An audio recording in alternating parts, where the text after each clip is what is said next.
My beautiful soul, I want you to hear this very clearly. You were not born just to drag yourself out of bed, push through the day, pay bills, and collapse in exhaustion. You were not placed on this planet only to survive another Monday, tolerate another meeting, and count the hours until the weekend. You are so much more precious than that. Your life is not a schedule. It is a living expression of love. Work, in its highest truth, is not punishment, not a sentence, not a cage. Work is meant to be a channel where your gifts, your care, your intelligence, your kindness can flow into the world. It is a way for you to both give and receive value. When you think of work only as a job I must endure, your whole body tightens. Your energy drops, and life becomes something to endure instead of something to experience. But when you begin to see work as a sacred channel, a place where love can move through you and bless others, then even the smallest task can become meaningful. I want you to imagine that every email, every conversation, every detail can carry a vibration, frustration or love, resentment or presence, resistance or willingness. Which would you like to send out today? Because what you send out will always find its way back to you. When we change the way we see work, we change the energy we bring to it. And when we change the energy we bring, the opportunities we attract begin to shift. You do not have to know your perfect dream job today. You do not have to quit everything tomorrow. You simply begin with a new idea. My work can be a channel for love. My work can be a place where I bring my heart. Even that tiny shift opens a window in a room that has felt very stuffy for a long time. Now, let us look gently at this affirmation together. I now do work I love, and I am well paid for it. I chose each word very carefully, my dear. Listen to the first part. I now. Not one day, not next year, not if I'm lucky, but I now. The subconscious mind responds to the language of the present. When you say now, you are placing your desire into the only moment where change is possible, this one. I now means I am willing to feel, think, and act in alignment with this truth today. It does not mean you must have the ideal job by tomorrow morning. It means you begin to carry yourself as someone who is moving into alignment with that reality now. Your posture shifts, your tone changes, your choices become a little more loving toward yourself. Then we meet the next phrase, do work I love. This does not necessarily mean you walk into your boss's office and resign in a blaze of drama. It does not mean you must burn everything down to be spiritual. Work you love can begin inside the work you already have. Perhaps there is one part of your day where you feel useful, one task where you feel creative, one moment where you feel you are truly helping. Work you love grows from attention, gratitude, and presence. Before you run away from what you have, I invite you to ask, how can I bring more love to what is in front of me today? When you pour love into even one corner of your work, that corner begins to bloom, and from that bloom, new paths can appear. And then, my favorite part, and I am well paid for it. So many people have been taught that if they do something they enjoy, they must suffer financially. They carry a secret belief that money only comes from struggle, from misery, from grinding. So they separate love and money as though they must never meet. This affirmation gently dissolves that lie. It says, I am worthy of work that feels good, and I am worthy of being well compensated for it. It is not just an affirmation about salary. It is an affirmation about your self-worth.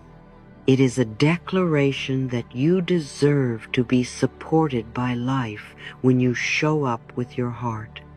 I want to be very honest with you, my dear. Many people say they want better work, but inside, their thoughts are declaring the opposite. Listen to some of the phrases you may have heard others say, or perhaps you have said yourself. I hate my job. My boss is impossible. Work is just suffering. I'll never get ahead. People like me don't get those positions. Good jobs are for other people. Every time you say these words, you are not only describing your experience, you are reinforcing it. Your subconscious hears, this is our reality, and does its best to keep you consistent with that story. It closes doors, it overlooks possibilities, it attracts more of the same.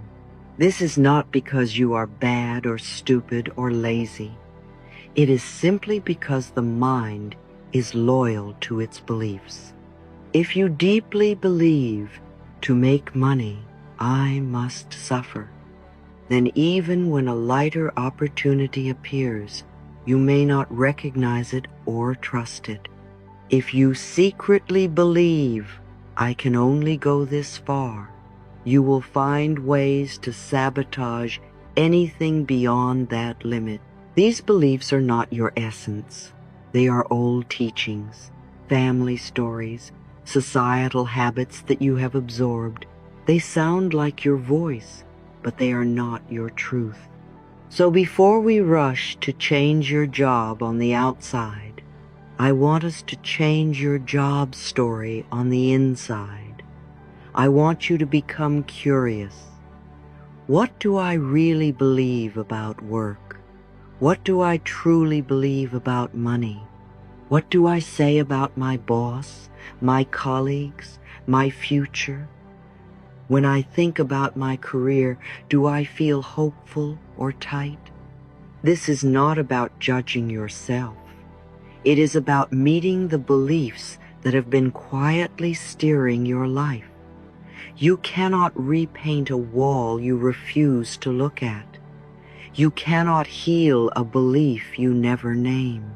So gently, lovingly, we begin to notice the sentences you repeat, the jokes you make about work, the way you speak about Mondays, the way you talk about people who are successful. Are you cheering for them or criticizing them?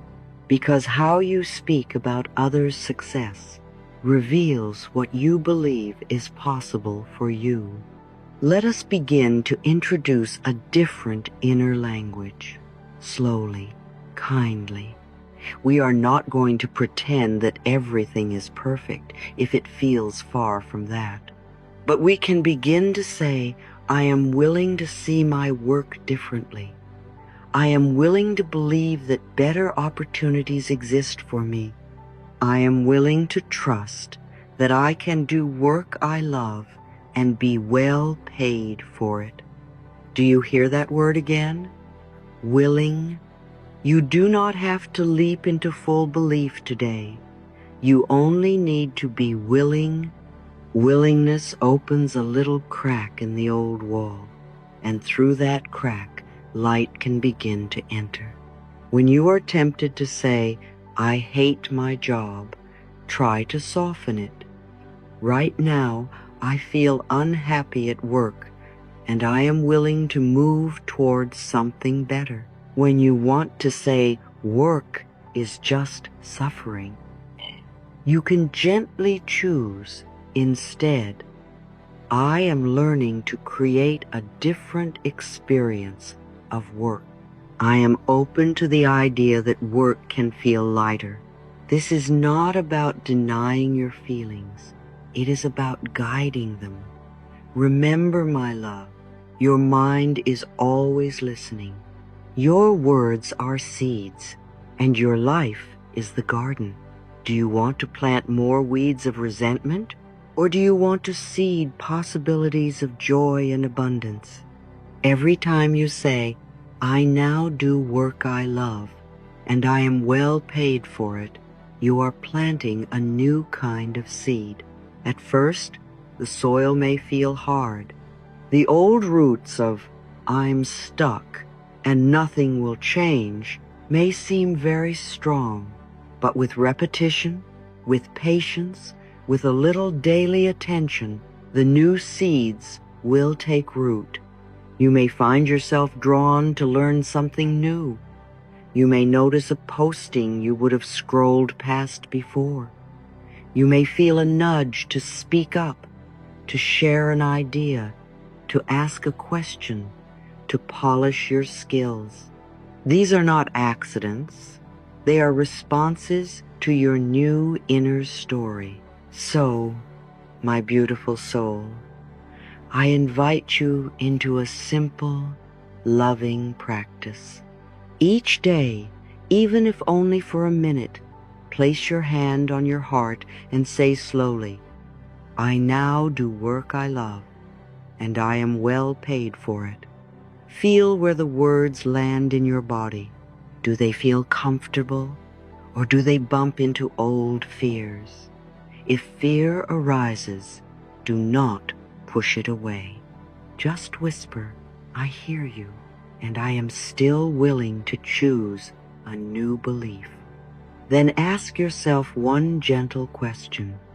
What am I believing about work and money that no longer serves me? Maybe you will hear, I must always struggle, or I don't deserve more, or I'm too old, or I'm not good enough. When you hear that old belief, do not attack it. Thank it for trying to protect you and offer it a new sentence. I am learning that I can be supported by life. I am learning that I deserve to be paid well for the value I bring. I am learning that my age, my background, my story do not limit my worth. Then go into your day as if this were tenderly true. Bring a little more presence to the task in front of you. Notice where you can add kindness, where you can contribute beyond the bare minimum, not to impress others, but because you are practicing being the person who does work with love. This is how the affirmation comes alive, not only in the words you speak, but in the energy you bring, in the new beliefs you nurture, in the small choices you make again and again. And as you do, life listens. Opportunities feel your new vibration and begin to move in your direction. You are not begging, you are aligning. You are not forcing, you are allowing. And I want you to remember every step of the way. You are worthy of work that honors your heart, and you are worthy of being well paid for the gift of being you. Life loves you, and it is entirely safe for you to let that love show up in your work. My dear, if eye rolling were a paid position, many of us would be millionaires by now, especially at work. You know exactly what I'm talking about, the sighs before meetings, the jokes about Mondays, the muttered comments under the breath about bosses and clients and deadlines. We have almost turned complaining about work into a form of social bonding. But I want to offer you something much more powerful than shared misery. I want to teach you how to bless your workplace so that it becomes a stepping stone rather than a prison. You see, most people wait for the job to change before they soften their attitude. They say, when I get a better office, when I have a kinder boss, when the salary is higher, then I will feel grateful. But life doesn't work that way. The energy you bring to your current job is the energy that writes the invitation for the next one.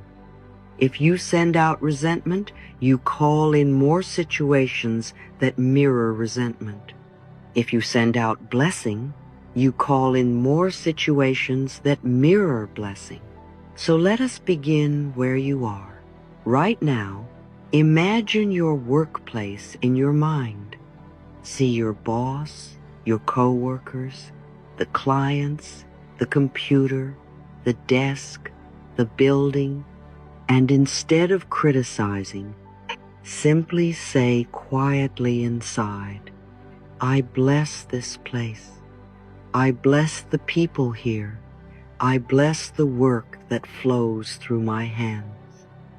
You don't have to agree with everything they do. You don't have to pretend every policy is perfect. You are simply choosing to send a different vibration into the space. When you bless your boss, it does not mean you approve of every action. It means you are no longer willing to poison yourself with constant anger. When you bless your coworkers, you are acknowledging that they too are learning, stumbling, trying, just like you. When you bless your desk, your chair, your tools, you are saying to life, thank you for this doorway. I am willing to step through into more. Gratitude for your current income does not mean you decide it is enough forever. It means you recognize that it is a bridge, not a final destination. When you grumble endlessly about your salary, you live in the energy of never enough, and the universe hears that as a request to show you more of never enough. When you say, I am grateful that money is coming to me now, and I am open to more, you move into the frequency of increase. So as you walk into work, instead of, another day, try, thank you, life, for this stepping stone. I am willing to grow from here. Over time, as you bless instead of curse, you will notice subtle shifts. The atmosphere feels lighter, conversations soften, misunderstandings are easier to resolve, and very importantly, you begin to feel different inside your own skin. You become someone that new opportunities are drawn to, because your energy says, I can carry responsibility with grace. I can bring peace, not drama, and remember my love. Sometimes the opportunity will appear right where you are, in the form of a new role or unexpected favor. And sometimes the blessing will be an open door somewhere else. Either way, you have prepared for it by raising the vibration of the place you are standing in now. Now let us talk about something very practical. How to keep your inner peace in an environment that is often noisy, demanding, or tense. Work can feel like waves constantly crashing emails, requests, deadlines, messages, and if you do not have an inner anchor, you will feel tossed around all day long. Your nervous system was not designed to be in constant alert from morning to night without rest. So I want you to give yourself a small daily gift, 10 or 15 minutes of quiet before your workday truly begins. It can be at home, in the car before you go in, or even at your desk with your eyes gently lowered. No phone, no scrolling, no problem solving, just you, your breath, and your awareness, place your hand on your heart and breathe slowly. Inhale to the count of 4, exhale to the count of 6 or 8, and simply notice the rise and fall of your chest. This is not laziness. This is maintenance. This is like plugging your phone into the charger before the battery is completely empty. In this little pocket of time, you can say softly, "Today, I choose peace. Today, I bring calm with me." Then choose one simple sentence to carry as your anchor throughout the day. It might be, "I bring peace to this place simply by being here." It could be, "I am calm even when others are not." It might be, "My worth is not measured by today's schedule." Pick one phrase that feels like a soft hand on your shoulder, and then, when the emails pile up, when the tone of someone's voice becomes sharp, when a mistake appears, come back to that anchor. You can repeat it silently while you listen. You can breathe it in while you walk to the restroom. You can let it sit in the back of your mind as a background song. You are training your system to return to peace instead of spiraling into panic. And let us look, with honesty but without judgment, at how we see our bosses and coworkers. It is very easy to say, "They stress me out. They are the problem." But when you put all the power outside of yourself, you become a puppet of other people's moods. I want you to reclaim your inner authority. You may not be able to control what your supervisor says, but you can choose how you interpret it. You can decide, "I will not let one person's behavior decide how I feel about myself." You can step back and see that a frustrated colleague may be dealing with their own fear and pressure. This does not mean you allow abuse. Boundaries are important, but it does mean you stop handing your self-esteem to the loudest voice in the room. Each morning, you might say, "I respect myself, and I choose to respond, not react. I can work with anyone without letting them define my value." As you practice this, something beautiful happens. Your nervous system begins to trust you. It feels that you are on your own side. And when your body trusts that you will not abandon yourself at the first sign of conflict, it relaxes. From that place of relaxation, you make better decisions, speak more clearly, and navigate tension with much more grace. You become the calm one in the storm, not because the storm disappears, but because you have found your anchor. Finally, my dear, I want to guide you through 3 gentle inner shifts that prepare you for real, lasting change in your career. We begin with identity, because how you see yourself determines what you are willing to reach for. Many people walk into work every day with a silent label stuck to their chest. Just an assistant, average employee, the one who is always behind, the person who never gets promoted. These identities may have been built from old feedback, past failures, or family messages, but they are not carved in stone. I would like you to try on a different inner description. Instead of, "I'm just stuck here," whisper, "I am someone who brings value wherever I go. I learn quickly. I am growing into better and better opportunities." At first, this may feel like trying on a new pair of shoes, unfamiliar, a little stiff. That is all right. You wear them for a while, and they begin to fit. Then we move to the story you tell yourself about your career. Are you telling a victim story? Nothing ever works out for me. I'm always unlucky. Other people get the breaks. Or can you begin to narrate your life as a journey? I am in a process. Each experience is teaching me something. I am being guided toward the work that suits me best. The facts of your past do not change, but the way you interpret them can either trap you or free you. A difficult manager can be seen as proof that the world is cruel, or as the chapter that taught you boundaries and self-respect.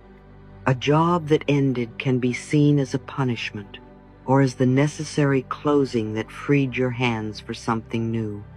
Every time you tell your career story, even just in your mind, listen for whether you are painting yourself as powerless or as someone who is in transition.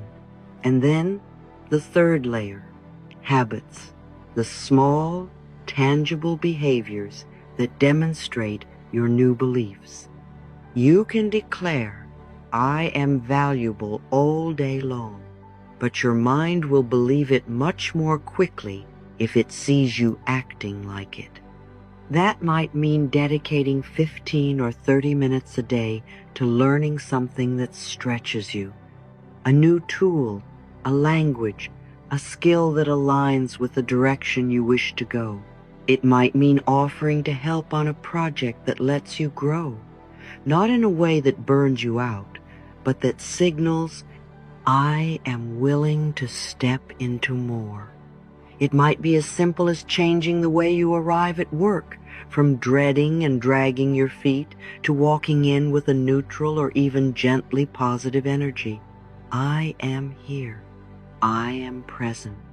I am bringing my best today, and I am open to better. These are not grand gestures. They are daily signals to your subconscious that you are no longer the person who feels trapped, but someone preparing for expansion. Over time, identity, narrative, and habits begin to line up. You see yourself differently, you speak about your career differently, and you behave in ways that align with your new self-image. When those three layers harmonize, outer circumstances have very little choice. They begin to shift to match. Perhaps a manager suddenly notices your contribution. Perhaps a colleague mentions an opening perfect for you. Perhaps an idea arises that leads you to start something of your own. However it appears, remember this: it began the moment you decided to bless where you are, to protect your peace, and to treat yourself as someone worthy of work you love and pay that honors you. And as you walk this path, hold this in your heart. Life is not trying to keep you small. Life is gently, patiently inviting you to grow into all that you can be, even at your desk, even on a Tuesday morning, even in the job that may not yet look like your dream. You are already on the way, my love, my dear. We live in a world that loves fast things. Fast food, fast internet, fast results. So of course, when we start saying affirmations, a part of us secretly thinks, all right, I've said it 3 mornings in a row. Where's my miracle? And when nothing grand appears in a week or 2, the old voice says, see, this doesn't work. But life doesn't grow on your timetable. It grows on its own. Affirmations are like planting seeds in the garden of your mind. Your loving actions are the water. And time, my darling, time is the season. No gardener plants a seed today and complains tomorrow that there is no tree. They understand something is happening beneath the surface. Roots are forming. Strength is building. Life is quietly moving. Your new thoughts are doing the same. When you stand in front of the mirror each morning and say, "I now do work I love, and I am well paid for it," you are not making a demand of the universe.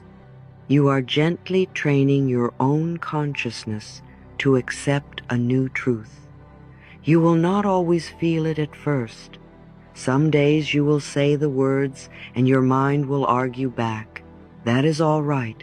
Keep going. The power is not in saying it perfectly.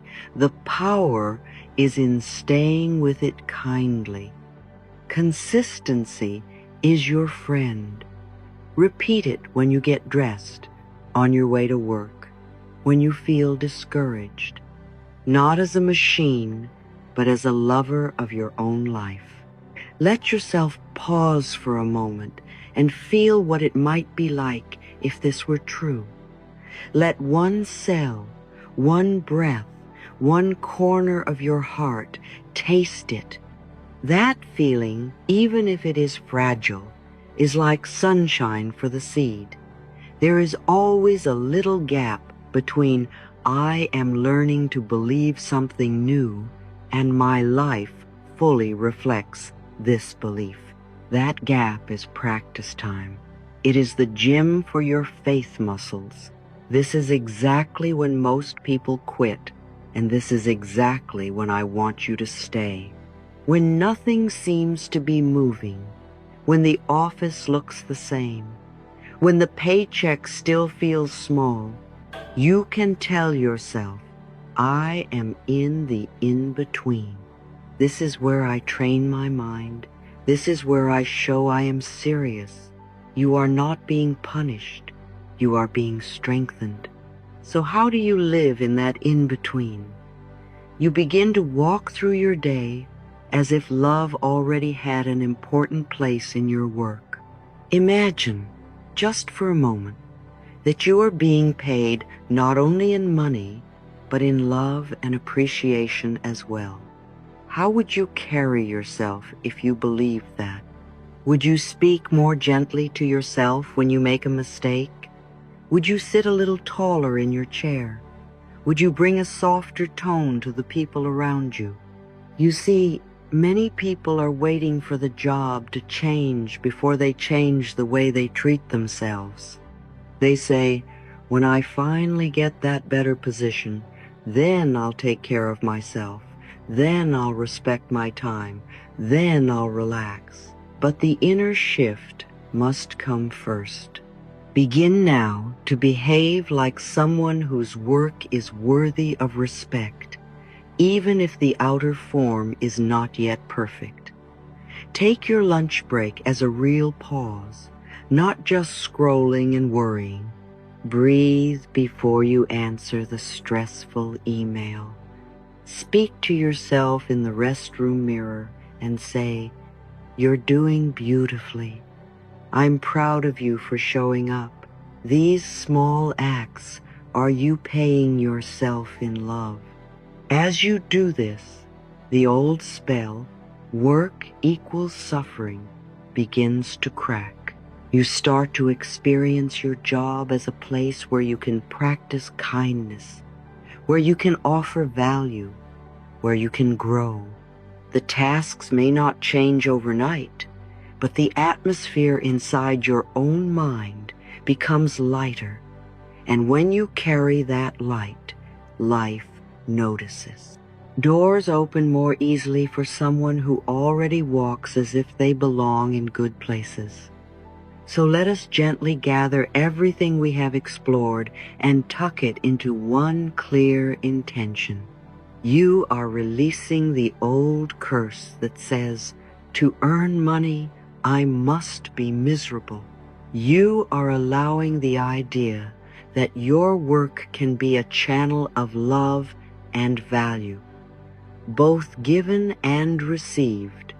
You are choosing to stop waiting for the world to treat you differently and to begin treating yourself differently right where you are.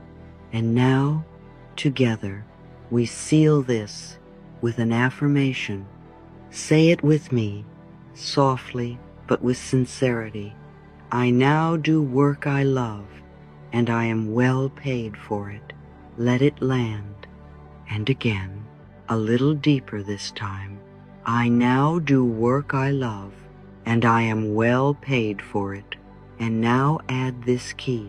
I am willing to think in ways that make this my reality. Your willingness is the door. Your thoughts are the path. Your life will follow. Remember, my dear one, you are not alone in this. Life is on your side. Life wants to support you. Life loves you, and so do I.